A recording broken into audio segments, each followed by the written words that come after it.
Good morning. जो लोग online में उनको वॉइस आ रही है ना।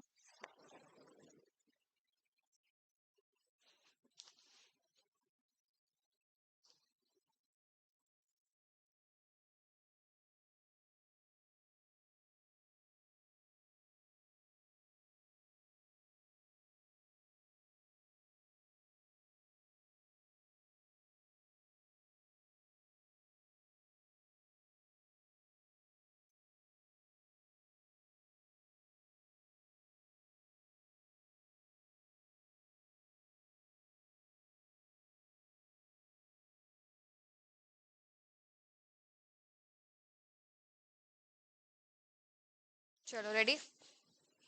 कल अपने पेपर जो अपने स्टार्ट किया था, पेपर का नाम सबको याद है? क्या है? Corporate and economic laws. अच्छा, फिर हमने लॉ का मीनिंग देखा था। क्या था? लॉ क्या होती है? हम्म हम कह सकते हैं लॉ है set of rules and regulations. ये क्यों बनाए जाते हैं? टू सिक्योर क्या क्या चीजें? Peace, order, unity, security. ये सारी चीजें मेंटेन रहे, इसीलिए हम लोग क्या बनाते हैं? लॉ बनाते हैं। ठीक है। अच्छा, लॉ मेकिंग का प्रोसेस था कुछ। क्या प्रोसेस पढ़ा था हम लोगों ने? सबसे पहले ड्राफ्ट होता है और वो ड्राफ्ट को हम बिल बनाते हैं। देन जो बिल है वो कहाँ प्रेजेंट किया जाता है? Both houses of parliament, Lok Sabha में भी और राज्यसभा में भी। और ये दोनों की वहां पे क्या मिलती है? कंसेंट मिल जाती है। उसके बाद ये फाइनली कहाँ जाता है? प्रेसिडेंट के पास जाता है और प्रेसिडेंट इसके ऊपर अपनी क्या प्रोवाइड करता है? असेंट। और जैसे ही उसने अपनी कंसेंट दे दी, वैसे ही ये बिल किस में चेंज हो जाएगा? ये बिल चेंज हो जाएगा एक्ट में। ठीक है। चलो, ये तो हो गया अपना लॉ का इंट्रोडक्शन। अच्छा, अभी इस सब्जेक्ट में हमें दो टाइप की लॉज देखनी है। एक हमारी कौन सी लॉ है? Corporate laws. और एक हमारी कौन सी लॉ है? Economic laws. अच्छा, अब हमें पता है कि लॉ का मीनिंग क्या होता है, तो क्या हम कह सकते हैं कि set of rules and regulations जो हम एक कॉर्पोरेट पे लगाएंगे उसे हम क्या बोलेंगे? Corporate loss. लॉ क्या है? Set of rules and regulation जो पीपल के ऊपर एप्लीकेबल होते हैं। अब ये कौन सी लॉ पढ़ रहे हैं हम लोग? Corporate law. तो हम कह सकते हैं set of rules and regulations जो किसके ऊपर अप्लाई होंगे? जो कि अप्लाई होंगे किसके ऊपर? कॉर्पोरेट के ऊपर। तो ऐसी लॉज को हम क्या बोल देंगे? Corporate laws. अब कॉर्पोरेट क्या होता है? कॉर्पोरेट के ऊपर लॉ तो हमें पढ़नी है, ठीक है, पर सबसे पहले हमें पता होना चाहिए meaning of the word corporate. Company. क्या कॉर्पोरेट और कंपनी सेम होते हैं या अलग अलग होते हैं? सेम ही होते हैं। तो फिर हम कहीं कहीं पर वर्ड यूज करते हैं कंपनी और कहीं कहीं पर यूज करते हैं कॉर्पोरेट या बॉडी कॉर्पोरेट। तो फिर जब सेम ही है तो फिर और करके लिख सकते थे, बट नहीं, अलग अलग है ये। अलग अलग यूज किया जाता है इनको। तो क्या डिफरेंस है? शायद। अच्छा। हाँ, ठीक है।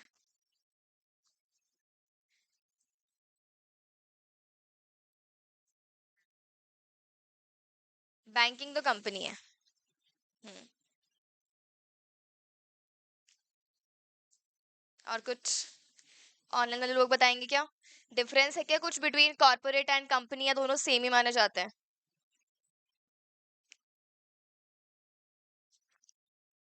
अच्छा, कंपनी क्या होती है? बस। बस रटा रटा है।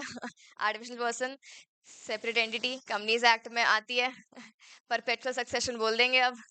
यही है, हम चार पांच कैरेक्टरिस्टिक्स याद करके आए हैं और ये याद करे करा है, बस बोल देंगे। अच्छा, कंपनी हम क्यों बनाते हैं? रीजन क्या होता है कंपनी को बनाने के पीछे? लायबिलिटी क्यों आएगी? शेयर खरीदने क्यों है? हर चीज का एक रीजन है ना, क्यों खरीदना है शेयर? पढ़ाई करो, मस्त करो, जॉब करो, शेयर में क्यों खरीदना है भाई? क्या जरूरत पड़ गई शेयर खरीदने की और फिर लायबिलिटी को अनलिमिटेड बनाने की? पता नहीं। देखो, सबसे पहले कोई भी चीज अगर हम लोग बना रहे हैं, कंपनी बना रहे हैं, तो उसका कोई ना कोई रीजन तो होगा। और उसका रीजन क्या है? बिजनेस करना। कंपनी यहाँ पे हम बना रहे हैं तो उसका मेन इंटेंशन क्या है? बिजनेस करना। अब सबसे पहले हम कंपनी नहीं पढ़ेंगे, सबसे पहले हम क्या पढ़ेंगे? बिजनेस क्या होता है। ठीक है, तो क्या होता है एक business? Business is an economic activity. और उस इकोनॉमिक एक्टिविटी में क्या हम बोल सकते हैं? There is purchase and sale of goods and services. यहाँ पे क्या इन्वॉल्व होते हैं? गुड्स इन्वॉल्व होते हैं, और क्या इन्वॉल्व होते हैं? सर्विसेज इन्वॉल्व होते हैं। और यहाँ पे इनकी क्या होती है? बाइंग, सेलिंग, ट्रेडिंग, ये सारी चीजें होती है। तो उसे हम नॉर्मली क्या बोल देते हैं? बिजनेस बोल देते हैं। ठीक है। अच्छा, अब अगर हम लोग बात करें बिजनेस की, तो बिजनेस के कुछ कुछ कैरेक्टरिस्टिक्स भी होंगे। अगर आप बिजनेस करना चाहते हो तो आपका अल्टीमेट ऑब्जेक्टिव क्या है बिजनेस करने के पीछे? Profit earning. कोई भी पर्सन बिना प्रॉफिट ऑब्जेक्टिव के क्या वो बिजनेस स्टार्ट कर देगा? क्या? नहीं। तो प्रॉफिट मेकिंग, या हम कह सकते हैं प्रॉफिट अर्निंग, सबसे मोस्ट इंपॉर्टेंट ऑब्जेक्टिव है। किसका ऑब्जेक्टिव है? एक बिजनेस करने का। अगर आपके कहीं पर प्रॉफिट नहीं हो रहा तो ऐसी एक्टिविटी को क्या हम बिजनेस क्लासिफाई करेंगे? क्या? नहीं। तो प्रॉफिट होना जरूरी है, तभी जाके वो एक्टिविटी किस में मानी जाएगी? बिजनेस में मानी जाएगी। ठीक है। तो एक तो क्या होना चाहिए? Profit making. और इसके अलावा जो हमारी एक्टिविटी है, वो एक्टिविटी कैसी होनी चाहिए? कंटिन्यूअस एक्टिविटी होनी चाहिए। कैसी होनी चाहिए? Continuous activity. दैट मीन्स अगर आप कोई वन टाइम एक्टिविटी कर रहे हो और वो वन टाइम एक्टिविटी में आपका क्या हो जाता है? प्रॉफिट हो जाता है, तब भी क्या हम उस एक्टिविटी को ये बोल देंगे कि वो बिजनेस है? नहीं। तो अगर हमें क्या करना है? बिजनेस करना है, तो आपके दो मेन कैरेक्टरिस्टिक्स वहां पे क्या इन्वॉल्व होने चाहिए? एक तो क्या होना चाहिए वहां पे? प्रॉफिट ऑब्जेक्टिव होना चाहिए आपका। और एक वहां पे क्या इन्वॉल्वमेंट होना चाहिए? जो आपकी एक्टिविटी है वो कंटिन्यूअस बेसिस पे होनी चाहिए। अगर आपने कोई एक्टिविटी एक बार कर ली और एक बार करने से आपका प्रॉफिट भी हो गया, तो क्या वो एक्टिविटी बिजनेस एक्टिविटी है? क्या वो बिजनेस एक्टिविटी नहीं है। ठीक है।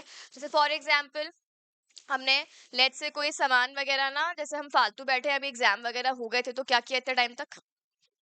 ये सोचा कि आगे क्या करना है, क्या सीए में करना भी है, छोड़ना है, ऐसा कुछ था क्या आइडिया माइंड में? कोमल के तो था। है कोमल? हाँ। हाँ, तो अब यहाँ पे हम फालतू बैठे हैं। अब मान लो हमने है ना कुछ स्टार्ट किया कि ठीक है कुछ क्रिएटिव करते हैं, और हमने कुछ बनाना स्टार्ट किया, जैसे लेट्स से हमने हैंडीक्राफ्ट या कुछ ऐसी भी चीज बनाना स्टार्ट की। एक बार बनाई और वो मार्केट में सेल कर दी हमने। अब एक बार बनाकर मार्केट में सेल किया और आपको प्रॉफिट भी हो गया, तो वहां पर आपने क्या करे? गुड्स बनाए, और गुड्स बनाकर क्या किया? मार्केट में किसी को सेल किया, और हो गया प्रॉफिट। ठीक है। पर वो एक्टिविटी आपने कितनी बार की है? एक ही बार की है। तो अगर आप कोई भी एक्टिविटी सिर्फ एक ही बार करते हो, तो क्या वो बिजनेस में क्लासिफाई की जाएगी? क्या वो बिजनेस में नहीं आएगी?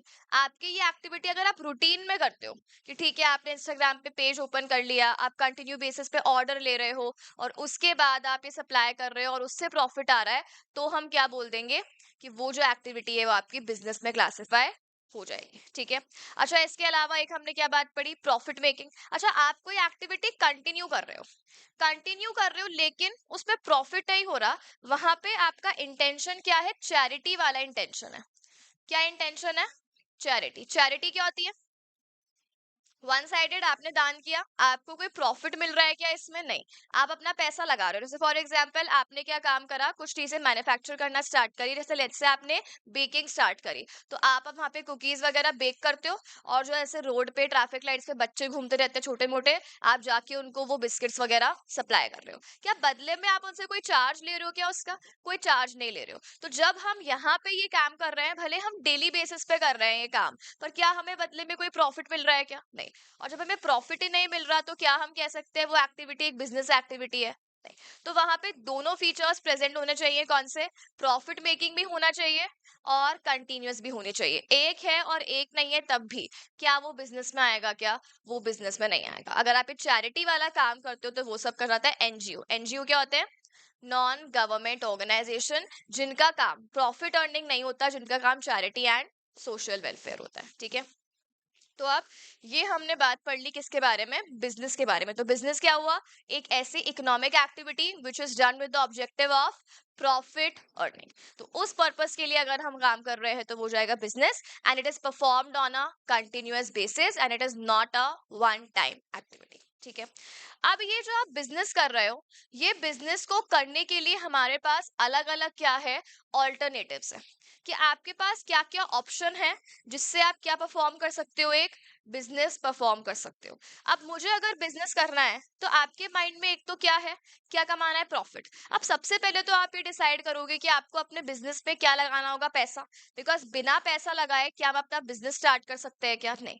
उसके बाद आपको डिसाइड करना है कि आपको जो काम करना है वो अकेले करना है या आपको वो काम किसी और के साथ में मिलकर करना है। तो ये सारे आप क्या डिसाइड करोगे, चीजें, ऑप्शंस आप देखोगे। तो बताओ क्या क्या ऑप्शंस हो सकते हैं। हाँ, सबसे पहले क्या ऑप्शन है हमारे पास, सोल प्रोप्राइटरशिप। सोल प्रोप्राइटरशिप में दो वर्ड्स है, अगेन एक है सोल और एक क्या वर्ड है, प्रोप्राइटर। सोल मतलब क्या होता है, सोल मतलब सिंगल, सोल मतलब क्या है, सिंगल, और प्रोप्राइटर मतलब क्या होता है, ओनर। प्रोप्राइटर का मीनिंग है ओनर। तो सोल प्रोप्राइटर मतलब एक पर्सन जिसको बिजनेस करना है, वो उस बिजनेस में कैसे काम करेगा, एज अ सिंगल ओनर काम करेगा, उसके साथ और कोई भी पार्टी प्रेजेंट होगी ही नहीं क्या,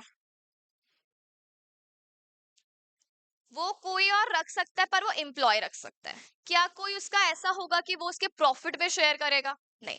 तो हम कह सकते हैं अगर सोल प्रोप्राइटरशिप बिजनेस आप स्टार्ट कर रहे हो तो सबसे पहले तो पर्सन कैसा होना चाहिए, सिंगल ओनर होना चाहिए।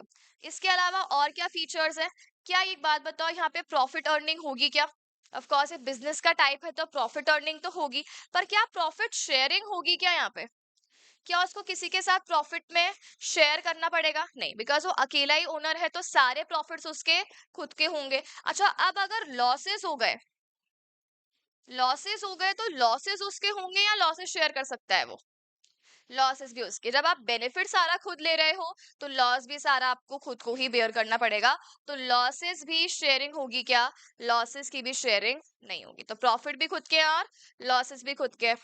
इसके अलावा डिसीजन मेकिंग बताओ पावर किसके पास रहेगी, डिसीजन मेकिंग पावर भी उसके पास ही रहेगी। उसको जो भी डिसाइड करना है, क्या किसी को बताने की जरूरत है, नहीं, किसी से पूछना है, नहीं, जो आपको ठीक लगता है आप वो करो।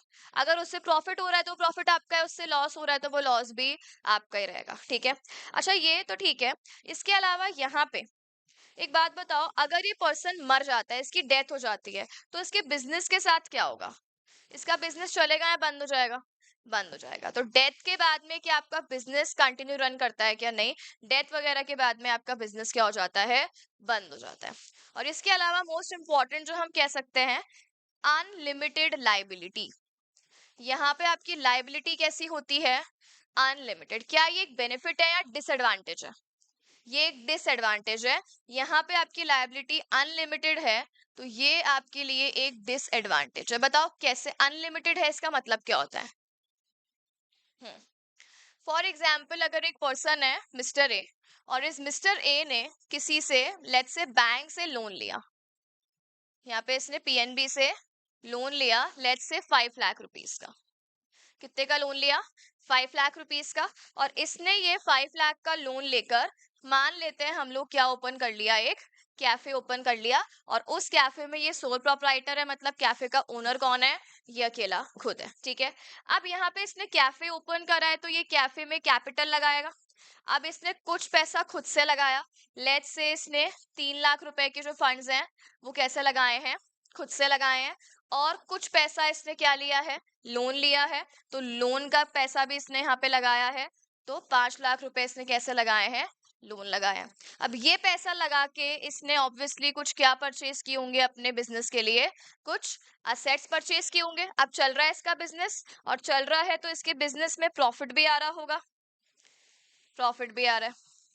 ठीक है। तो बिगिनिंग में तो सब कुछ चल रहा है अच्छा खासा, लेकिन कुछ टाइम के बाद ये पर्सन ऐसा होता है ना कि हमारे पास बहुत प्रॉफिट आता है तो अब हम नेग्लिजेंट हो जाते हैं कि ठीक है सब अच्छा तो चल ही रहा है, तो उसने ध्यान देना छोड़ दिया अपने बिजनेस पे। तो एक टाइम के बाद उसके बिजनेस में प्रॉफिट जो है वो जीरो होने लग गए, मतलब नो प्रॉफिट नो लॉस, वो एकदम अपनी कॉस्ट पे काम कर रहा था। और एक टाइम तो ऐसा आया कि जब क्या हो गया, उसके लॉसेस स्टार्ट हो गए, लॉसेस होना स्टार्ट हो गए। तो प्रॉफिट तो एकदम खत्म हो गए और अभी क्या स्टार्ट हो गए, उसके लॉसेस होना स्टार्ट हो गए। ठीक है, अब उसका बिजनेस चल रहा नहीं है, बिल्कुल नहीं चल रहा। अब ऐसे करके बैंक वालों ने देखा कि यार ये इसने हमसे लोन लिया है और एक कंटिन्यू किस में जा रहा है, लॉसेस में जा रहा है। तो अब बैंक वाले आए और बैंक वालों ने क्या बोला, हमें हमारे लोन की रिकवरी, अभी टाइम पड़ा हुआ है रिपेमेंट में, लेकिन आपकी पोजीशन देखकर बैंक वाले क्या बोल रहे हैं, नहीं हमें तो क्या करो आप, या तो आप कुछ असेट दो एज सिक्योरिटी, या फिर हमें आप क्या दो, रिकवरी करके दो कैसे भी करके। तो उसने क्या बोला, मेरा बिजनेस तो चल रहा नहीं है, ठीक है अब मेरे पास और कोई ऑप्शन नहीं है, तो मैं अपना बिजनेस बंद कर देता हूँ और जो पैसा आ रहा है मैं आपको दे देता हूँ। ठीक है, अब इसने अपना बिजनेस बंद करने के बारे में सोचा, तो प्रॉफिट तो उसके पास कुछ भी नहीं है, और जो इसने असेट उस टाइम पे सेल करे, असेट्स उस टाइम पे सेल करे, तो असेट सेल करके उसके पास लेट्स से ओनली कितने लाख रुपए आते हैं, 3 लाख रुपए आते हैं, असेट की वैल्यू उसकी कम हो जाती है। तो असेट वगैरह सेल करके मतलब अभी उसका बिजनेस सिर्फ कितनी वैल्यू कैरी कर रहा है, 3 लाख रुपीज। पर आपको बैंक को कितना पेमेंट करना है लोन का, बैंक को आपको पे करना है 5 लाख रुपए, और आपके बिजनेस में कितने असेट है, ओनली 3 लाख रुपए। अब ये मिस्टर ए ने बैंक को दे दिए 3 लाख रुपए। अब क्या बैंक ये 2 लाख रुपए माफ कर देगा क्या, नहीं, बैंक ये 2 लाख रुपए माफ नहीं करेगा। उसका रीजन क्या है, आपका जो बिजनेस है वो बिजनेस कौन सा वाला है, सोल प्रोप्राइटरशिप। और अगर हमारा बिजनेस सोल प्रोप्राइटरशिप होता है तो हमारी लाइबिलिटी कैसी हो जाती है, अनलिमिटेड और पर्सनल असेट तक आ जाती है। मतलब हमारे बिजनेस के असेट्स कितने हैं, ये कौन से असेट्स हैं, बिजनेस के असेट्स हैं, ये कितनी वैल्यू कैरी करते हैं, 3 लाख रुपए। तो 3 लाख तो बैंक लेगा ही लेगा, और जो रिमेनिंग 2 लाख के असेट्स हैं, वो 2 लाख के असेट बैंक को मतलब नहीं है कि आपके बिजनेस में है नहीं है, आपके घर पे आके आपके पर्सनल असेट ले लेगा। तो आपके पास कोई गोल्ड वगैरह है, कुछ भी पड़ा हुआ है, तो बैंक को लेकर जा सकता है। तो आपकी लाइबिलिटी कैसी हो गई यहाँ पे, अनलिमिटेड और पर्सनल हो गई। तो क्या ये चीज सही है क्या, नहीं, ये हमारे लिए क्या प्रूव होता है, डिसएडवांटेज प्रूव होता है। ठीक है, तो ये वन ऑफ द मोस्ट, एक कह सकते हैं हम, एक इल फीचर है किसका, सोल प्रोप्राइटरशिप। चलो ये तो हो गया सोल प्रोप्राइटरशिप। अब इस पर्सन को क्या लगा कि यार मेरे से अकेले से काम नहीं हो रहा, मैं ना आलसी हूँ, लेजी हूँ, ये हूँ वो हूँ, मुझे एक अच्छा पर्सन चाहिए, एक्टिव पर्सन चाहिए, जो अगर मैं इस तरीके से नेग्लिजेंट भी हो जाऊं तो मेरे बिहाफ पे वो क्या करे, मेरे बिजनेस को संभाल पाए। तो मुझे एक पर्सन चाहिए अपने साथ काम करने के लिए। तो अब क्या ऑप्शन है हमारे पास, क्या हम पार्टनरशिप ओपन कर सकते हैं, ठीक है। अब ये मिस्टर ए ने अपने किसी फ्रेंड को ढूंढा, मिस्टर बी को, और इन दोनों ने मिलकर क्या ओपन करी, पार्टनरशिप फॉर्म ओपन करी। इनने मिलकर क्या ओपन करी, पार्टनरशिप। अब बताओ कैरेक्टरिस्टिक्स क्या क्या होंगे पार्टनरशिप फॉर्म के। सबसे पहले प्रॉफिट शेयरिंग से पहले कितने लोग चाहिए आपको पार्टनरशिप ओपन करने के लिए, 2 और मोर पर्सन्स। क्या एक अकेले आदमी से पार्टनरशिप ओपन हो सकती है क्या, नहीं। प्रोप्राइटरशिप में तो हमें कितने लोग चाहिए, सिंगल पर्सन चाहिए। पार्टनरशिप में हमें कितने लोग चाहिए, 2 और मोर पर्सन्स आपको चाहिए। ठीक है, उसके बाद क्या यहाँ पे प्रॉफिट की शेयरिंग होगी या नहीं होगी, ऑफ कोर्स होगी, प्रॉफिट की शेयरिंग होगी। अच्छा लॉस में भी शेयरिंग होगा क्या, बिल्कुल। और जो वो कैपिटल, पहले वो सारी क्या की सारी कैपिटल खुद से लेकर आया था, पैसा उसने खुद से लगाया था। अभी क्या हम कह सकते हैं, कैपिटल भी दोनों ही लगा लेंगे, कुछ पैसा वो लेकर आएगा और कुछ पैसा सेकंड वाला पार्टनर लेकर आएगा। ठीक है, अब यहाँ पे डिसीजन मेकिंग पावर भी किसकी रहेगी, डिसीजन मेकिंग पावर भी दोनों की ही रहेगी। अच्छा यहाँ पे मैनेजमेंट संभालना होगा, मैनेजमेंट संभालने के लिए क्या दोनों पार्टनर्स काम करेंगे या एक भी कर सकता है। पहले वाले में मैनेजमेंट तो पूरा कौन संभाल रहा था, सोल प्रोप्राइटर। यहाँ पे मैनेजमेंट संभालना है, मतलब डे टू डे मैनेजमेंट। क्या जरूरी है दोनों पार्टनर संभालें, तुमने पढ़ा होगा एक होता है एक्टिव पार्टनर और एक कौन होता है, स्लीपिंग पार्टनर। तो अब मान लो ए जो है वो ऐसे ऐसे लेजी सा ही है, तो उसने क्या बोल दिया, मैं ओनली क्या करूंगा, कैपिटल कंट्रीब्यूट कर दूंगा, पर मैं डे टू डे मैनेजमेंट नहीं करूंगा, वो तुम कर लेना। बी को ऐसा बोल दिया। तो अगर बी को कोई प्रॉब्लम नहीं है तो वो इस तरीके से क्या बन सकता है, एक्टिव पार्टनर। और एक्टिव पार्टनर एक्स्ट्रा काम कर रहा है तो बदले में सैलरी भी ले सकता है, अदर देन प्रॉफिट। तो प्रॉफिट तो लेगा ही लेगा, और साथ में वो और क्या चार्ज कर सकता है, सैलरी भी चार्ज कर सकता है। तो ये हो गया अपना मैनेजमेंट। अब आते हैं हम लोग लाइबिलिटी। बताओ लाइबिलिटी कैसी होगी यहाँ पे दोनों की, लिमिटेड अनलिमिटेड। लाइबिलिटी यहाँ पर भी आपकी कैसी होगी, अनलिमिटेड लाइबिलिटी होगी। अब अनलिमिटेड है, एग्जाम्पल सुनो, वही एग्जाम्पल है। अगेन यहाँ पे अब दोनों हैं, मिस्टर ए और मिस्टर बी, और इनकी पार्टनरशिप फर्म है, और इन्होंने बैंक से लोन लिया। अब यहाँ पे इन्होंने लोन लिया, लेट्स से कितने लाख रुपए का, 10 लाख रुपए का, और ये इक्वल पार्टनर्स है, मतलब 1:1 की इनकी शेयरिंग है। अभी इनका बिजनेस चल रहा है एकदम बढ़िया। अब आगे जाके ये जो ए है, ये तो कौन सा पार्टनर है, स्लीपिंग पार्टनर है, और बी कौन सा पार्टनर है, एक्टिव पार्टनर है। अब है ना, बी को क्या रियलाइज हुआ कि यार सारा का सारा काम मैं करता हूँ, ये तो कुछ भी नहीं कर रहा है, बिल्कुल एफर्ट नहीं कर रहा है, और बिजनेस चल रहा तो है नहीं। तो बी के माइंड में क्या आया कि मैं अपना खुद का बिजनेस खोलूंगा। तो एक दिन ए अवेलेबल नहीं था, तो बी ने क्या करा, सारी चोरी वोरी कर ली, असेट वगैरह चुरा लिए, सारे कैश वगैरह जितना भी वो चुरा लिया, बैंक में से पैसे वैसे सब निकाल के और फरार हो गया। अब ए बेचारा सुबह आया तो देखा, तो ऐसे तो उसके बिजनेस ऐसे ऐसे हो रखा था, ना कुछ असेट है ना कुछ पैसे हैं, खुले हुए हैं सारे कैश काउंटर्स। अब बेचारा ये क्या करे, ए कुछ करता उससे पहले तो आ गए बैंक वाले कि लाओ हमारा पैसा वापस करो, तुम तो लायक ही नहीं हो, पिछली बार भी तुमने ऐसे ही अपना बिजनेस बंद करवाया, इस बार भी ऐसे ही अपना बिजनेस बंद करवाया। थोड़े से क्या बनो, एक्टिव बनो, सोते रहते हो सारा दिन। पहले खुद सो रहे थे तब कांड हो गया, अभी भी खुद सो रहे थे, अब दूसरे वाले ने कांड कर दिया। तो है तो प्रॉब्लम ही ना अल्टीमेटली। ठीक है, अब बैंक वाले तुमसे मांग रहे हैं कि पैसे दो। अब बैंक वाले तुमसे लोन की रिकवरी कर लेंगे। अब लेट्स से जो बचे कुछ असेट थे ना उसके बिजनेस में, वो 2 लाख के बचे थे। कितने, बाकी तो वो सारे लेके भाग गया, बट ठीक है थोड़े बहुत एहसान करके तुम्हारे पास छोड़ के चला गया। तो वो कितने के एसेट्स बचे हुए थे बिजनेस में, 2 लाख के एसेट्स बचे हुए थे। ठीक है, अब उसको याद था कि बैंक वाले मानेंगे तो वैसे ही नहीं, वो क्या लेंगे मुझसे, मेरे पर्सनल एसेट लेंगे। तो वो चुपचाप खुद ही घर गया, और खुद ही घर से गोल्ड या अदरवाइज सिक्योरिटीज वगैरह लेकर आ गया, 3 लाख रुपए की। कितने रुपए हो गए, 5 लाख रुपीस। उसने बैंक को पकड़ाए और बोला जाओ। बिजनेस के एसेट आ गए यहाँ पे, पर्सनल एसेट भी आ गए, हो गई उसकी लायबिलिटी अनलिमिटेड।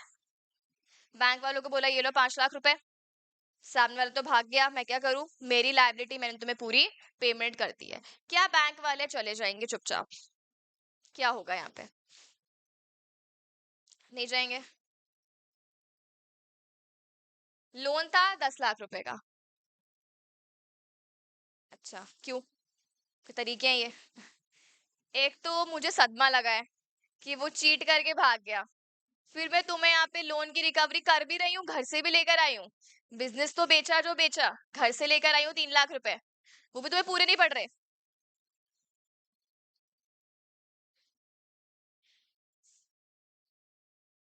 अच्छा, तो क्या,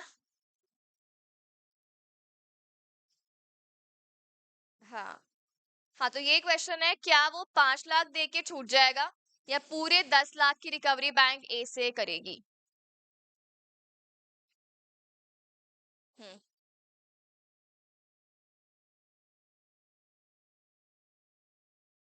अच्छा, मतलब 5 लाख तक। हाँ 50-50 है ना, 5 लाख तक।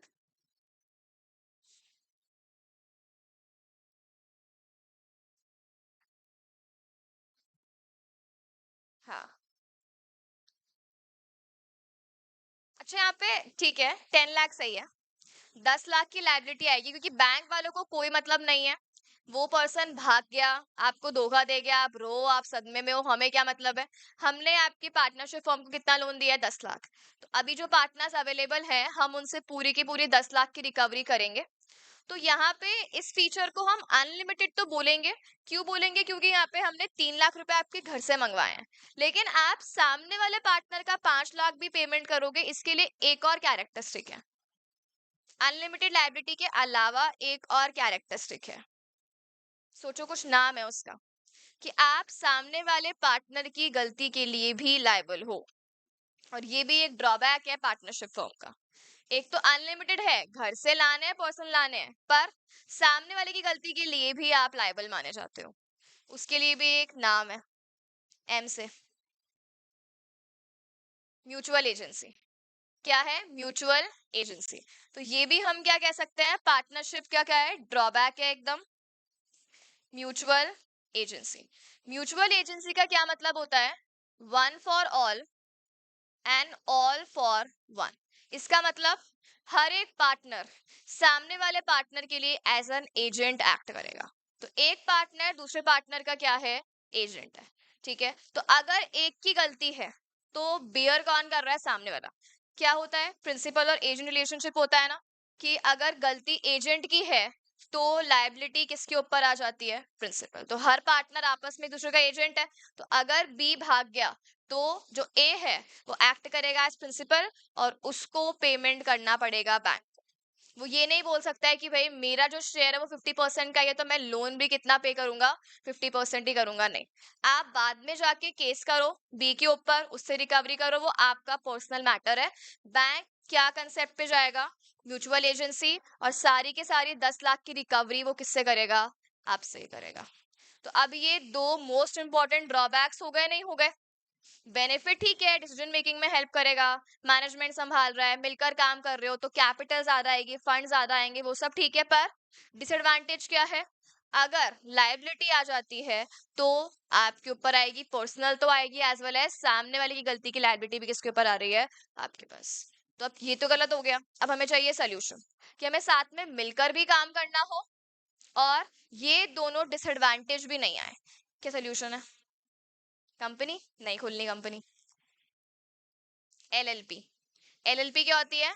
Limited liability partnership. तो अगर आपको किस में रहना है? पार्टनरशिप में ही रहना है, और इसमें नाम में क्या है? Limited liability. तो आपकी लायबिलिटी भी लिमिटेड है। लिमिटेड है इसका मतलब अगर आपके बिजनेस के असेट्स कितने रुपए के हैं? 3 लाख के हैं, तो क्या वो एक्स्ट्रा 2 लाख रुपए लेने आपके घर तक जा सकते हैं? क्या नहीं जा सकते? तो आपकी लायबिलिटी लिमिटेड रहेगी अप टू असेट्स जो बिजनेस के हैं। और दूसरी चीज, अगर यहाँ पे गलती बी की होती तो क्या ए की लायबिलिटी आती? क्या ए की लायबिलिटी नहीं आती। ए लायबल होता ओनली अपने शेयर के लिए, किसी और की गलती के लिए आप लायबल नहीं हो। इसका मतलब क्या यहाँ पे म्यूचुअल एजेंसी आएगी? क्या म्यूचुअल एजेंसी यहाँ पे नहीं आएगी। तो अगर आपको चाहिए पार्टनरशिप की पार्टनरशिप हो और आपको बेनिफिट चाहिए ये वाले, तो ये बेनिफिट होते हैं कंपनी के बेनिफिट्स। तो हम कह सकते हैं एलएलपी एक हाइब्रिड स्ट्रक्चर है, मतलब मिक्स है पार्टनरशिप का और किसका? कंपनी का मिक्स है। तो आप ये खोल लो। पर अगर आपको एलएलपी लगता है कि एलएलपी स्मॉल स्केल पे चल रही है, आपको और भी एकदम बहुत बड़े स्केल पे काम करना है, तो आप फाइनली क्या ओपन कर लोगे? एक कंपनी ओपन कर लोगे। तो अब अपने पास क्या ऑप्शन है? अगर हमें एकदम लार्ज स्केल पे काम करना है और हमें सारे के सारे एडवांटेजेस भी चाहिए, तो हम क्या ओपन कर लेंगे? तो हम फाइनली एक कंपनी। तो अगर हमें बिजनेस करना है वो भी एकदम लार्ज स्केल पे, और वो भी हमें बहुत सारे क्या चाहिए? बेनिफिट चाहिए, तो हम क्या ओपन कर लेंगे? एक कंपनी। ठीक है, अब कंपनी क्या होती है? कंपनी एक टाइप का बिजनेस है और उसके कुछ कुछ क्या है? कैरेक्टरिस्टिक्स। और मोस्ट इंपॉर्टेंट यहाँ पे क्या रहेगा? लायबिलिटी कैसी रहेगी? लिमिटेड या अनलिमिटेड? लायबिलिटी यहाँ पे लिमिटेड ही रहेगी। और यहाँ पे जो आपके बिजनेस ऑपरेशंस होते हैं वो किस स्केल पे होते हैं? लार्ज स्केल पे होते हैं। अब अभी हमें कंपनीज एक्ट नहीं पढ़ना है। तुम्हें याद है कल हमने बाइफरकेशन किया था, तो वहां पे हमने कॉर्पोरेट लॉज लिखा था या कंपनी लॉ लिखा था? मेन जो पार्ट है वो क्या है? Corporate laws. ठीक है, और फिर हमने वो कॉर्पोरेट लॉज के कितने पार्ट बनाए थे? 3 पार्ट बनाए थे। 3 पार्ट में फर्स्ट अपना पार्ट क्या है? Company law. तो क्या हम कह सकते हैं कंपनी लॉ एक पार्ट हो गया कॉर्पोरेट लॉज का? तो ऑब्वियस सी बात है, corporate law is a wider term, मतलब कॉर्पोरेट अपने आप में एक वाइडर टर्म है और कंपनी क्या है? एक नैरो टर्म है। अब सुनो ध्यान से, अगर हम बात करते हैं कॉर्पोरेट की,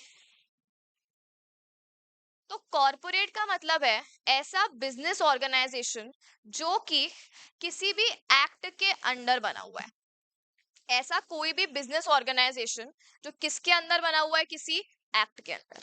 और कंपनी की अगर हम बात करें तो कंपनी एक ऐसा बिजनेस ऑर्गेनाइजेशन जो कौन सी एक्ट में बना हुआ है, कंपनीज एक्ट में।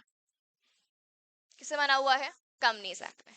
तो कंपनी सिर्फ हम उसी बिजनेस को बोलेंगे जो कौन सी एक्ट में बनी हुई है, कंपनीज एक्ट में। ठीक है, और हम यहाँ पे बिजनेस वर्ड यूज कर रहे हैं, पर प्रॉपर जो वर्ड यूज करना है हमें, वो वर्ड यूज करना है आर्टिफिशियल पर्सन। क्या वर्ड यूज करना है, आर्टिफिशियल पर्सन। ठीक है, कंपनी को चाहे कॉर्पोरेट को हम एक अलग पर्सन ट्रीट करते हैं, बिल्कुल अलग। वो अपने ओनर से अलग माना जाएगा, अभी हम ये पढ़ेंगे आगे पूरा डिटेल में। तो वो अपने ओनर से अलग माना जाएगा, तो उसको हम पर्सन बोल रहे हैं, और क्योंकि वो नेचुरल तो है नहीं अपने जैसा, तो इसीलिए हम उसको कौन सा पर्सन बोल रहे हैं, आर्टिफिशियल पर्सन। तो ऐसा कोई आर्टिफिशियल पर्सन जो है एक बिजनेस, और वो किस एक्ट में बना हुआ है, कंपनीज एक्ट में। अगर आप सिर्फ कंपनीज एक्ट में बने हो तो आपको क्या बोल देंगे, कंपनी। और अगर आप एक आर्टिफिशियल पर्सन हो, बॉडी कॉर्पोरेट, उसको किसी भी एक्ट में बने हुए हो आप, चाहे कंपनीज एक्ट है चाहे कोई अदरवाइज एक्ट है, तो उसको हम क्या बोल देंगे यहाँ पे, कॉर्पोरेट। अब जैसे एलएलपी है, एलएलपी भी आर्टिफिशियल है, और एलएलपी क्या कंपनीज एक्ट में बनी हुई है क्या, नहीं। एलएलपी किस एक्ट में बनी हुई है, एलएलपी की खुद की एक्ट है। तो एलएलपी को क्या हम कंपनी बोलेंगे या कॉर्पोरेट बोलेंगे, कॉर्पोरेट बोलेंगे। ठीक है, इसके अलावा कुछ स्टैट्यूटरी कॉर्पोरेशंस होती है जो गवर्नमेंट के एक्ट में बनती है, एग्जांपल अपनी आरबीआई। आरबीआई भी एक तरीके से आर्टिफिशियल पर्सन है, और उसका क्या कंपनीज एक्ट में बनी हुई है, वो नहीं। आरबीआई की अपनी खुद की एक्ट है, तो वो भी किस में आ जाएगी, कॉर्पोरेट, या हम उसको स्टैट्यूटरी कॉर्पोरेशन बोल देते हैं। एलआईसी, लाइफ इंश्योरेंस कॉर्पोरेशन, इसकी भी अपनी क्या है, खुद की एक्ट बनी हुई है। तो जो भी आर्टिफिशियल पर्सन और उसकी अपनी खुद की एक्ट है, वो किस में आएगा, कॉर्पोरेट में आएगा। और अगर वो एक्ट कौन सी एक्ट है, स्पेसिफिकली कंपनीज एक्ट है, तो वो किस में आएगी, फिर कंपनी में आ जाएगी। तो हमें कॉर्पोरेट तो हो गया ओवरऑल, और उसका एक पार्ट क्या हो गया, कंपनी। क्या एक बात बताओ, कॉर्पोरेट इंक्लूड्स कंपनी या company includes corporate, corporate includes company. Corporate में कोई सी भी एक्ट आ रही है, कोई सी भी एक्ट तो कंपनीज एक्ट भी आ सकती है। तो अगर वो कॉर्पोरेट में कंपनीज एक्ट में बनी है, तो उसका नाम चेंज होके क्या हो जाएगा, कंपनी। तो क्या डिफरेंस क्लियर है between corporate and company, corporate मतलब कोई भी एक्ट, कंपनी कंपनीज एक्ट में बनी हुई है, तो वो किस में आ जाएगा, कंपनी। तो अब यहाँ पे जो हमें लॉ पढ़नी है, जो हमने वो 3 पार्ट बनाया है, वो ओवरऑल कौन सी लॉ है, कॉर्पोरेट लॉ। तो जो अपनी कॉर्पोरेट लॉ है, कॉर्पोरेट लॉ में एक तो हमें 40% का पोर्शन एंटायरली पढ़ना है, किसके बारे में, कंपनी लॉ के बारे में। मतलब कंपनी हमारे लिए मोस्ट इंपॉर्टेंट है, बिकॉज मेनली हमें कहाँ पे काम करना है, तो हमें कंपनी लॉ पढ़ना है मेन, वो क्या कहता है। इसके बाद जो 2 पोर्शन है, एक अपना कौन सा है, आईबीसी, और एक अपना कौन सा है, सीजी, कॉर्पोरेट गवर्नेंस। ये दोनों सिर्फ कंपनी पे नहीं, किस पे एप्लीकेबल है, पूरे कॉर्पोरेट्स पे। तो जितने भी अलग अलग एक्ट बने हुए हैं, उन सब पे एप्लीकेबल है। आईबीसी क्या है, इंसॉल्वेंसी एंड बैंक्रप्सी कोड, और सीजी क्या है अपना, उसमें तो नाम में ही आ रहा है, कॉर्पोरेट गवर्नेंस। ठीक है, तो ये हमें फर्स्ट पढ़ना है। तो अब क्या कॉर्पोरेट लॉ का मीनिंग क्लियर है। अब एक बार वापस बात करें तो क्या 2 वर्ड्स हुए, कॉर्पोरेट और लॉ। अब क्या हमें दोनों का इंडिविजुअल मीनिंग क्लियर है। लॉ क्या होता है, set of rules and regulations. Corporate क्या होता है, हाँ, आर्टिफिशियल पर्सन जिसकी अपनी एक खुद की एक्ट है, करेक्ट। तो अगर हम लॉ को एप्लीकेबल करवा रहे हैं किसके ऊपर, कॉर्पोरेट के ऊपर, तो set of rules and regulations which are applicable upon a corporate, तो सच रूल्स एंड रेगुलेशंस उसको हम क्या बोल देंगे, कॉर्पोरेट लॉस। क्लियर है, चलो अब चलते हैं अपना जो सेकंड पोर्शन है, कौन सा, कौन सी लॉ है अपनी, इकोनॉमिक लॉज। अच्छा, इकोनॉमिक्स तो हम सब पढ़कर आए हैं 11th 12th में, क्या होती है इकोनॉमिक्स, हाँ कुछ तो होती है, वो इकोनॉमिक एक्टिविटी हो गई, ठीक है। और बस पढ़ ली, एक माइक्रो, जीडीपी और ये सब आते हैं, ठीक है। एक माइक्रो होती है, एक मैक्रो होती है। अच्छा, हाँ, तो इकोनॉमिक हम कह सकते हैं वही रिलेटेड टू मनी। अब यहाँ पे इकोनॉमिक लॉज जो है, इकोनॉमिक का मतलब यहाँ पे क्या गिवन है, which is related to entire country, जो अपनी पूरी कंट्री के जितने भी मैटर्स हैं, ओवरऑल सारे मैटर्स हैं, उनसे जो लॉ रिलेट करेगी। अपनी कंट्री में कितने सारे अलग अलग मैटर्स होते हैं, जैसे फॉर एग्जाम्पल अगर हमारी कंट्री है, हम लें ओवरऑल, तो अपनी कंट्री में अलग अलग बहुत सारे क्या होते हैं, मैटर्स होते हैं। जैसे फॉर एग्जांपल, अगर हमने एक बिजनेस ओपन किया, मान लो एक कंपनी ओपन करी, कौन सी कंपनी ओपन करी, एबीसी लिमिटेड। अब क्या आपको लगता है पूरी कंट्री में एक ही कंपनी काम कर रही है? कितनी सारी कंपनीज काम कर रही है। अब ये कंपनी के साथ बहुत सारी ऐसी कंपनीज होंगी जो इस कंपनी की क्या होंगी, कॉम्पिटिटर्स होंगी, नहीं होंगी? तो अब एक कंट्री में इतने सारे जब बिजनेस ऑर्गेनाइजेशंस काम कर रहे हैं, तो कंट्री के लेवल पे क्या प्रॉब्लम आएगी? तुमने सुना हो पहले चलती थी मोनोपोली, मतलब एक ही है और वो पूरी कंट्री पे रूल कर रहा है। आजकल के टाइम पे क्या ऐसा है कि एक का रूल है? नहीं, एक का रूल नहीं है। हमने इतनी सारे लोगों को अलाउ कर रखा है कि आप अपना ओपन करो बिजनेस, कोई प्रॉब्लम नहीं है।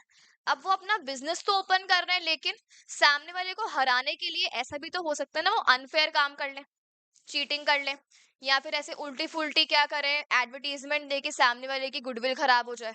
तो ऐसी सारी चीजें कंट्री को इम्पैक्ट करेंगी, नहीं करेंगी? बिकॉज अपनी कंट्री में जितने ज्यादा बिजनेसेस बढ़ेंगे, कंपनीज बढ़ेंगी, हमारी इकोनॉमी को उतना बेनिफिट होगा, नहीं होगा? अपनी जीडीपी रेज होगी, है ना, नेशनल इनकम बढ़ेगी, एम्प्लॉयमेंट बढ़ेगा। तो हम चाहते हैं कि क्या बढ़े, कंपनीज बढ़े।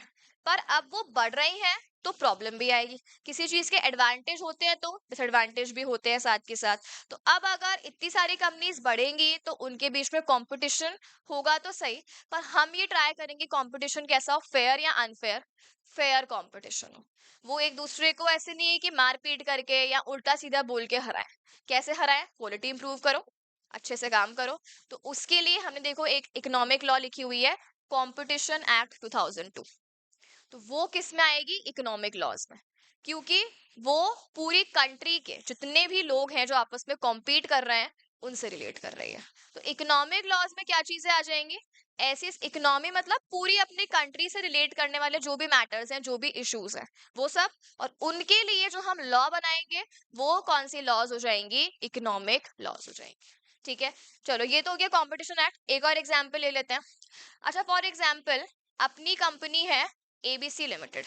क्या अभी ऐसा है कि अपनी कंट्री जो है उसी में ही काम करेगी ये, कि सिर्फ अपने कंट्री के स्टेट्स में गुड्स एंड सर्विस सप्लाई कर दिए? या ऐसा भी हो सकता है कि ये फॉरेन के साथ भी डील करे?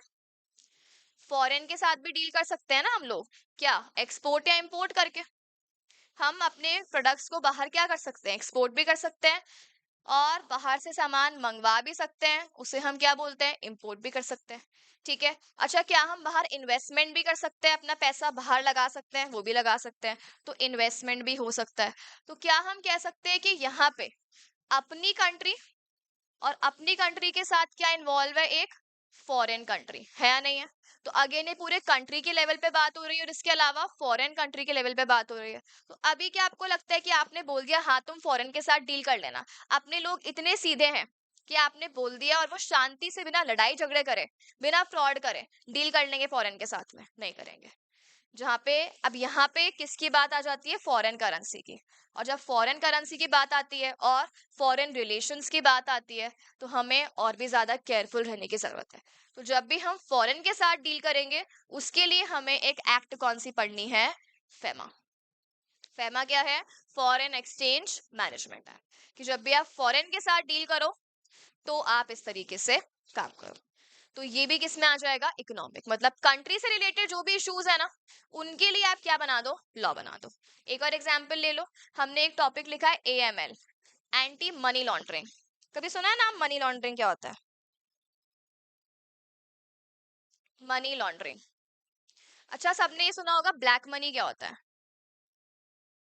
जिसको हम ब्लैक कलर कर देते हैं, ऐसा 2 नंबर का पैसा।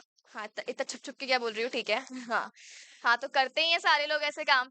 तो ये कब आती है, पीठ पीछे से, है ना। हाँ, इसने ये सोचा है डिग्री तो मैं ले लेती हूँ सीएमए की, मेन काम तो अपना चल ही रहा है, तो उसके पीछे छुप छुप के मैं ब्लैक मनी। चलो ठीक है। तो यहाँ पे क्या है, इसमें हम क्या पढ़ेंगे, आपकी क्या है, ब्लैक मनी, मतलब गलत तरीके से, इलीगल तरीके से या टैक्स पे नहीं किया, वो सारा पैसा किस में आ जाता है, ब्लैक मनी में। तो अब लोगों को पता है अगर हम ब्लैक मनी को छुपा के रखेंगे तो कभी ना कभी हम पकड़े जाएंगे। तो वो लोग क्या करते हैं, अपनी चालाकियां लगा के ब्लैक मनी को चेंज करवा लेते हैं व्हाइट मनी में, ऐसे घुमा घुमा के पूरी कंट्री में अच्छे अच्छे काम में इन्वॉल्व करके ब्लैक मनी को चेंज करवा लेते हैं, कन्वर्ट कर लेते हैं किसमें, व्हाइट मनी में। तो अब व्हाइट मनी में आपने उसको चेंज कर लिया, उसका प्रोसेस है वो हम चैप्टर में पढ़ेंगे पूरा। आपने वो प्रोसेस लगा के उसको चेंज कर लिया, अब वो चेंज हो गया, अब तो आप उसको यूज करोगे क्योंकि अब वो क्या बन गया, व्हाइट मनी। पर क्या ये काम सही है? ये काम तो सही नहीं है। तो ये जो प्रोसेस है ना ब्लैक से व्हाइट में चेंज करना, इस प्रोसेस को हम बोलते हैं मनी लॉन्ड्रिंग। इस प्रोसेस को हम क्या बोलते हैं? Money laundering. Black to white में कन्वर्ट करना प्रोसेस है मनी लॉन्ड्रिंग। क्या मनी लॉन्ड्रिंग को हमें रोकना है या प्रमोट करना है? रोकना है। इसीलिए हम क्या पढ़ेंगे? ए, एंटी मनी लॉन्ड्रिंग। एंटी मतलब हम किसी को सपोर्ट कर रहे हैं या नहीं कर रहे हैं? नहीं कर रहे, अगेंस्ट में है। तो इसीलिए यहाँ पे भी पूरी इकोनॉमी से रिलेट कर रहा है ये। पूरी इकोनॉमी में ये प्रॉब्लम तो चलती ही है, और इवन बाहर वाली कंट्रीज के साथ भी आप इन्वॉल्व हो जाते हो ये करने के लिए। तो उसके लिए भी हमने क्या बना रखे हैं? Anti money laundering loss. तो ये मतलब एंटायरली इकोनॉमिक लॉ समझ में आ गया ना? पूरी कंट्री के साथ जो भी लॉ डील करने वाले हैं उसे हम क्या बोलेंगे? Economic loss. तो ये हमें दो टाइप के अलग अलग लॉस पढ़ने हैं। अच्छा, अब जो अपने इकोनॉमिक लॉज है सबका वेटेज देखो, एक का बस 10 है सेबी का, बाकी सबके 5 5 5 ही है। इसका मतलब क्या हमें पूरी की पूरी एक्ट या लॉ पढ़नी है क्या? पूरी एक्ट नहीं पढ़नी, हमें बस क्या गिवन है? इंट्रोडक्शन और थोड़े बहुत जो इंपॉर्टेंट टॉपिक्स है वही पढ़ने हैं। तो हमें ये एक्ट की ओनली समरी दे रखी है, पूरी पूरी लॉ नहीं पढ़नी। पूरी पूरी लॉ तो है वो बहुत ही लेंदी है, वो अपन पढ़ भी नहीं सकते अभी। ठीक है। तो और कंपनीज एक्ट जो है, कंपनीज एक्ट जो हमें पढ़नी है उसका कुछ पोर्शन तुम ऑलरेडी इंटर में पढ़ चुके हो, और कुछ पोर्शन ऐसा है जो इंटर वाला ही आएगा, मतलब चैप्टर तुम्हें सेम लगेंगे, कुछ टॉपिक्स एक्स्ट्रा आ जाएंगे, मतलब उसी को इलैबोरेट करके कुछ एक्स्ट्रा बता दिया, और कुछ चैप्टर्स हमें अलग से पढ़ने हैं कंपनीज एक्ट में। तो अभी हम फाइनली क्या स्टार्ट कर रहे हैं? अपना जो फर्स्ट पार्ट है कॉर्पोरेट लॉस, और कॉर्पोरेट लॉस का भी जो अपना फर्स्ट पार्ट है कंपनी लॉ। ठीक है। अच्छा, अब अभी तक तो हमने बात की थी कॉर्पोरेट लॉ की, अभी हम किसकी बात कर रहे हैं? Company law. कंपनी लॉ क्या होगी? सेम ही तो है। वहां पे rules and regulation applicable upon a corporate, यहाँ पे rules and regulation applicable upon a company. ठीक है। अच्छा, एक और चीज तुमने नोटिस करी, यहाँ पे हम लॉ लिख रहे हैं और वैसे हम पढ़ते हैं तो हम कंपनीज एक्ट पढ़ते हैं।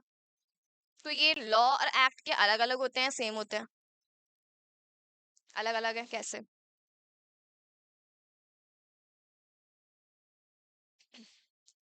लॉ और एक्ट, जैसे अभी अपन ने पढ़ा कॉर्पोरेट और कंपनी, एक वाइडर है एक नैरो है, सेम यहाँ पे भी वैसे ही है। एक वाइडर टर्म है एक नैरो टर्म है। हाँ, law is wider, act narrow है। अच्छा, लॉ में ना सब कुछ आ जाता है। देखो, अगर हम लॉ की बात करें तो लॉ में अपनी एक्ट भी आ जाती है। एक्ट मतलब जो मेन हमने कल बात की थी कि एक बिल है, मतलब एक ड्राफ्ट है, अभी वो किस फॉर्मेट में है? प्रॉपर इम्प्लीमेंट हो गया क्या? आ गया क्या? नहीं, अभी वो ठीक है, रफ है। अभी वो फाइनली जब इम्प्लीमेंट हो जाएगा और पूरी कंट्री को वो मानना पड़ेगा, तो हम कह सकते हैं जब उसको लीगल एनफोर्सेबिलिटी मिल जाती है तब वो क्या बन जाता है? एक्ट बन जाता है। मतलब ये अब सबके ऊपर एनफोर्सेबल है, लीगली सबको ये मानना पड़ेगा। अगर आप नहीं मानोगे एक्ट को तो आपके ऊपर क्या आ जाएगी? पेनल्टी। तो लॉ में एक्ट तो आ गया, मतलब जो मेन कंसेप्ट जो आपको मानना है वो तो है ही। उसके अलावा भी लॉ में बहुत सारी चीजें होती हैं, जैसे रूल्स एंड रेगुलेशंस।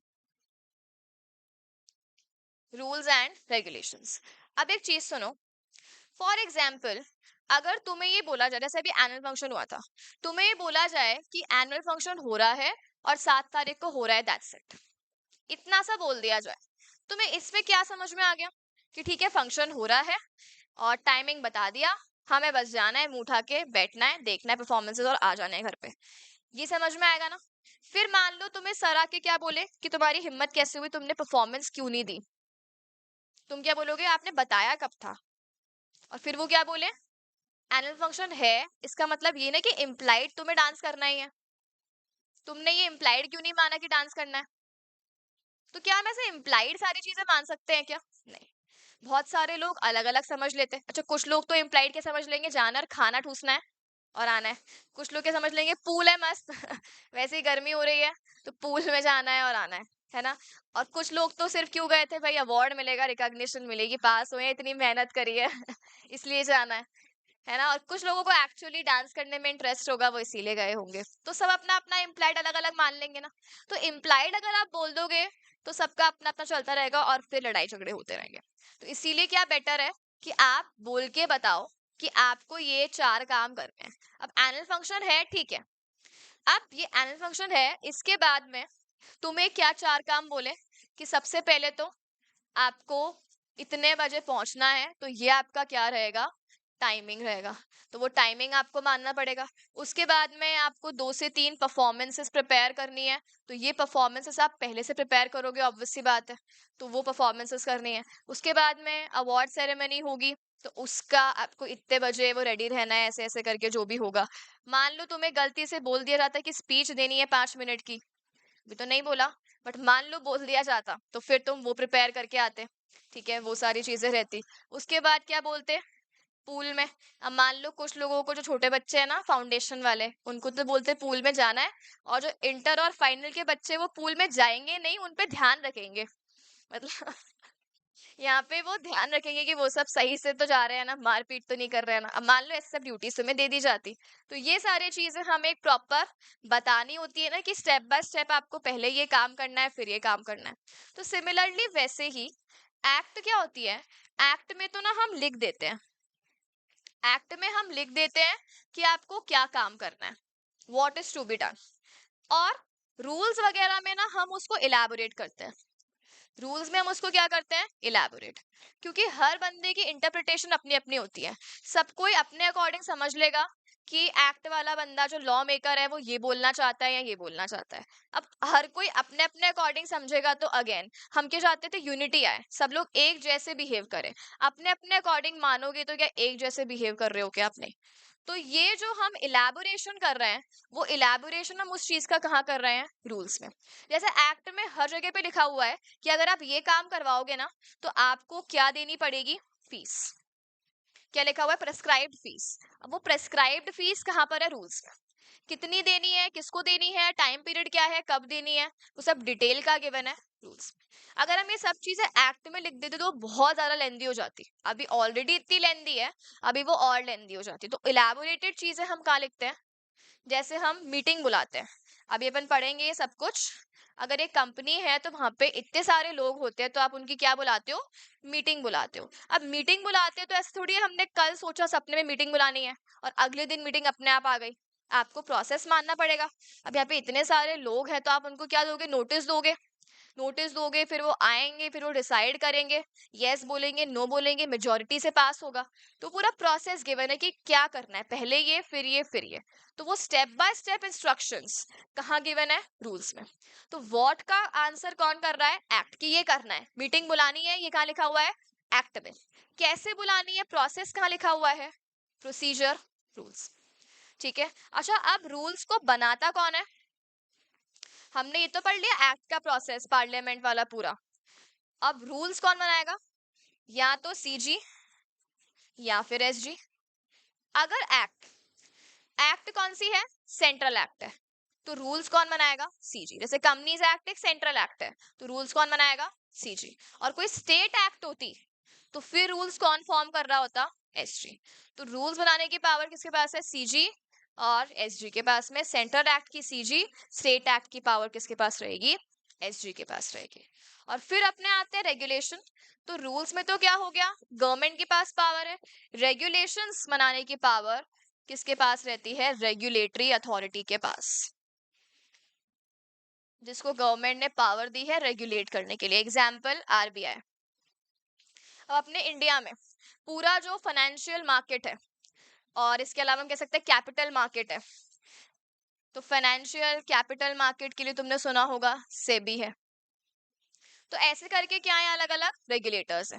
जैसे अभी हमने एक एक्ट पढ़ी, फेमा। फेमा किससे डील करता है, फॉरेन एक्सचेंज से। तो पूरा फॉरेन एक्सचेंज, मनी वाला मैटर, बैंकिंग सिस्टम, उनके लिए रेगुलेटर कौन है, आरबीआई। और पूरा जो security, share listing, stock exchange अपन सब पढ़ेंगे, उसके लिए कौन है, सेबी।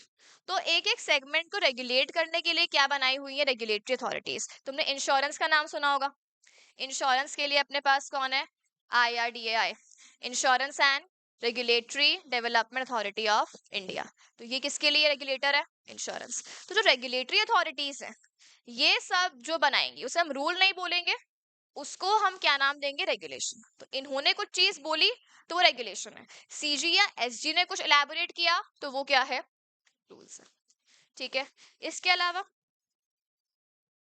ये, अगर कंपनी नॉर्मल कंपनी है ना, अनलिस्टेड मतलब एक्सचेंज पे लिस्टेड नहीं है, तो कंपनीज एक्ट लगती है। लिस्ट हो गई एक्सचेंज पे तो सेबी।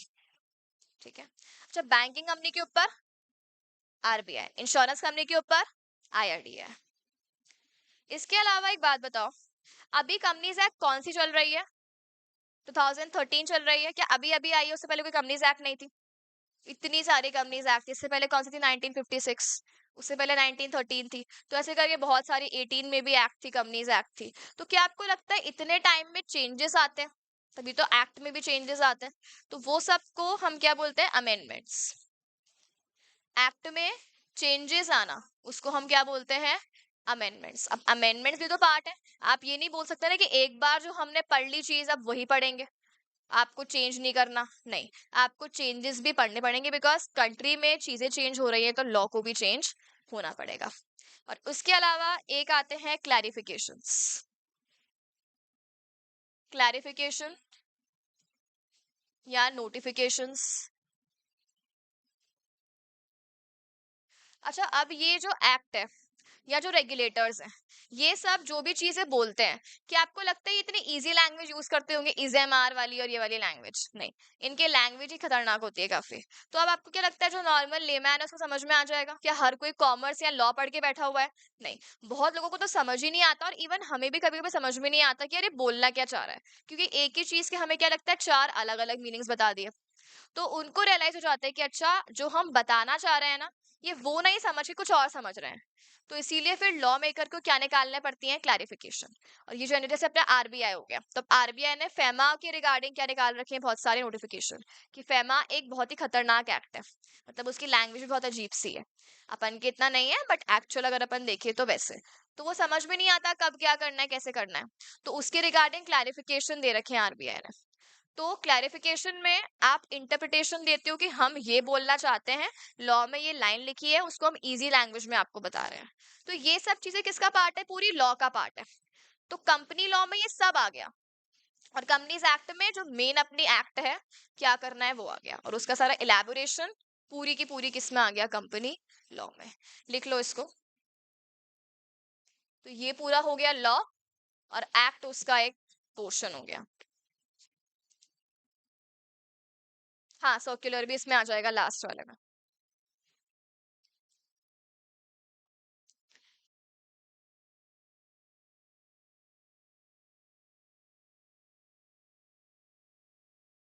वही, जैसे हमने कुछ चीज निकाली, जैसे अगर हमें कुछ चेंजेस करने हैं, हम चाहते हैं कि आप ये फाइलिंग्स करो, वो एक्ट में पर्टिकुलर लिखा हुआ नहीं है, हमने कुछ नया निकाला, तो सर्कुलर निकाल दे कि ये काम इतने टाइम में आपको करके देना है, उस तरीके से।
चलो, कल से हम अपना फर्स्ट चैप्टर स्टार्ट करेंगे कंपनीज एक्ट का।